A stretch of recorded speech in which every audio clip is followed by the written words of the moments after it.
Well, let me just put out a couple more interesting statistics about the Albuquerque housing market before we get to the homes of the week, which you're going to do, Tracy. But we know that homes are selling very fast, right? We know that the supply is low, demand is high. Homes are coming on the market and going off very fast. But I was curious, how fast is fast?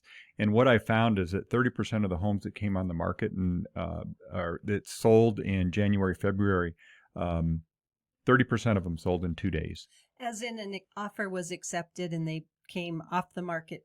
Exactly. In 2 days. days. Yep. And 60% were 7 days or less. So you could basically say 60% of the homes that closed in January, February of this year sold immediately. 7 days is virtually immediately. For all of our listeners, they probably understand. But what happens typically these days is sellers are keeping the house on the market for 2 or 3 days. So most buyers that are in the market have an opportunity to look at it before they review their offers. Correct. So that 30% in 2 days or less versus 60% in a week or less, a lot of those ones that are in that first week are probably day 3 or day 4. Think about that though. 30% of them 2 days or less, and I did see a lot in the statistics that were 0 days on market. Basically, went on the market, sold the same day. Yeah. And so things are moving very fast, and the thing that's interesting though is this very well is it's a little more complicated and a little more frantic pace right now for both buyers and sellers, and buyers and sellers really have to be ready for what's going on with the current market and have somebody that really can help them navigate this kind of wildness, this wild ride, if you will.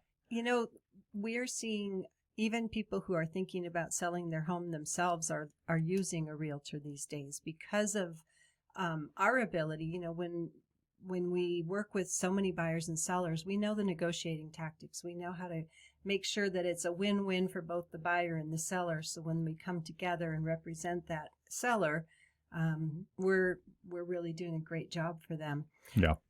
So yeah, it's just my hope, just to put a bow on this conversation about the housing market, is that we do get some more homes coming on the market and alleviate some of the supply challenges. And I know everybody says, well, why don't they build more? Well, they're trying, but the home building has its own constraints right now that's not letting up at the moment. So got a long way to go there. That's a different radio show. That's a whole nother 1 hour conversation for sure. We've covered it before. We have. We'll cover it again.